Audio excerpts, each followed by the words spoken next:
Eh bien salut tout le monde, je suis Manu et aujourd'hui on va vous montrer comment adapter une coque customisée sur votre manette PS4 de série 2. Si vous ne savez pas comment déterminer la série de votre manette PS4, je vous invite à aller voir la vidéo qui sera en lien dans la description.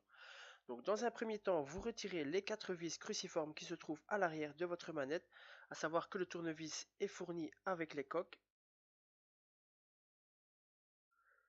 Alors petit conseil que je donne à chaque fois, mettez vos vis dans un petit récipient, un verre ou quoi que ce soit pour éviter de les faire tomber et de les perdre. C'est assez gênant parce que ce sont des vis assez particulières. Une fois les 4 vis retirées, vous déclipsez les deux coques. Il va falloir tirer légèrement pour les déclipser, ne vous inquiétez pas, il n'y a pas de souci.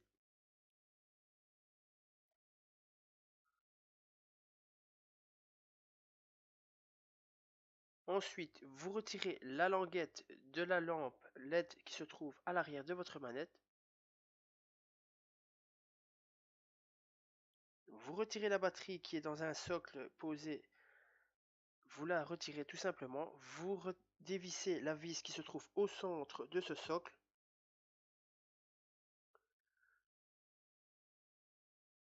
et vous déclipsez ce socle. Ensuite, vous retirez la petite languette qui relie la manette au pavé tactile.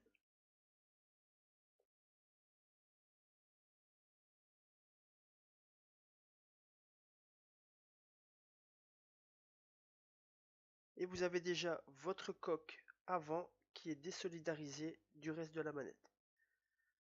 Il vous suffit ensuite simplement de retirer les caoutchoucs qui retiennent les boutons, le pavé tactile qui se retire très facilement et vous allez déjà pouvoir commencer le montage sur votre coque customisée.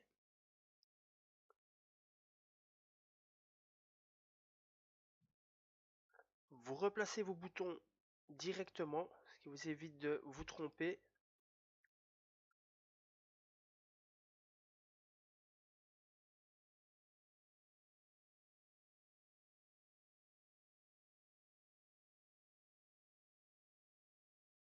Vous replacez les caoutchoucs à l'arrière qui vont vous servir de résistance lorsque vous allez appuyer sur vos boutons. Si vous les oubliez, de toute façon, vous allez vite vous en rendre compte. Ce sera complètement inutilisable. Le bouton Home, la même chose. Vous limez légèrement la pièce en caoutchouc que vous avez retirée au niveau des boutons L1 et R1.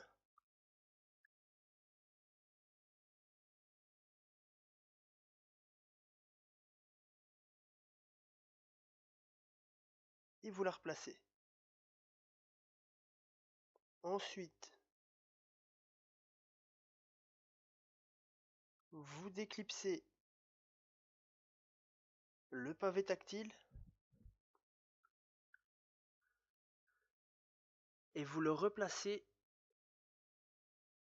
sur le pavé, votre nouveau pavé tactile, qui est nettement plus design. Vous limez légèrement la petite tige qui se trouve au milieu de votre pavé tactile.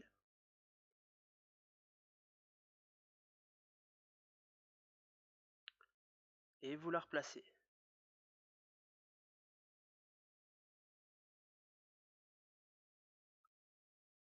Ensuite, vous reclipsez. C'est même pas réellement clipsé, c'est vous replacez l'intérieur de la manette. Vous remettez la tige qui relie l'intérieur de la manette au pavé tactile.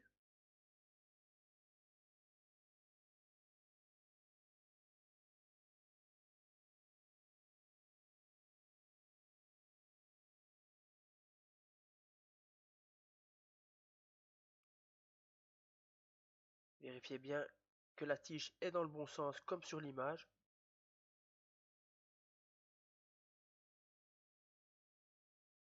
Vous revissez ensuite le socle de la batterie qui maintient en même temps tout l'intérieur de la manette sur la coque. Vous replacez votre batterie et vous avez déjà l'avant de votre manette qui est customisé. Vous replacez votre bouton R1 sur la coque arrière. Vous retirez par deux vis ce qui émet la lumière sur votre manette. Vous le retirez tout simplement.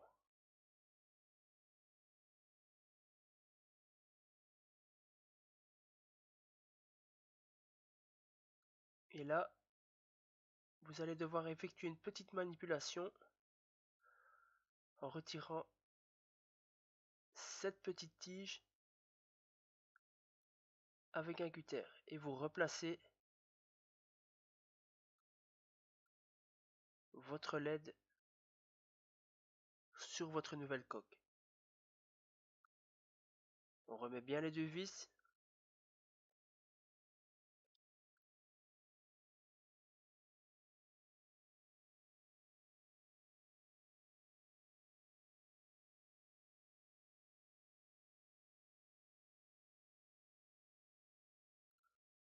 La petite protection.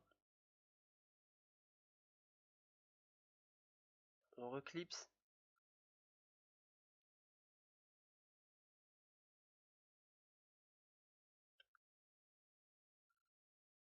Vous replacez votre nouvelle, bon, on peut appeler ça une espèce de tige là, qui vous est fournie avec la coque.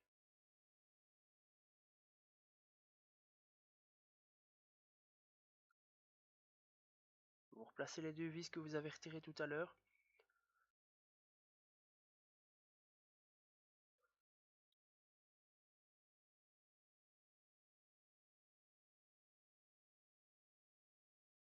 Ensuite, vous allez rebrancher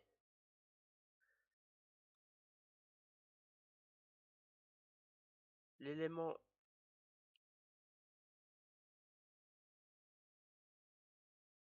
au bon endroit. Faites bien attention à ce que ce soit dans le bon sens. Et vous n'avez plus qu'à clipser votre coque. Et voilà, customisation manette série 2, ok.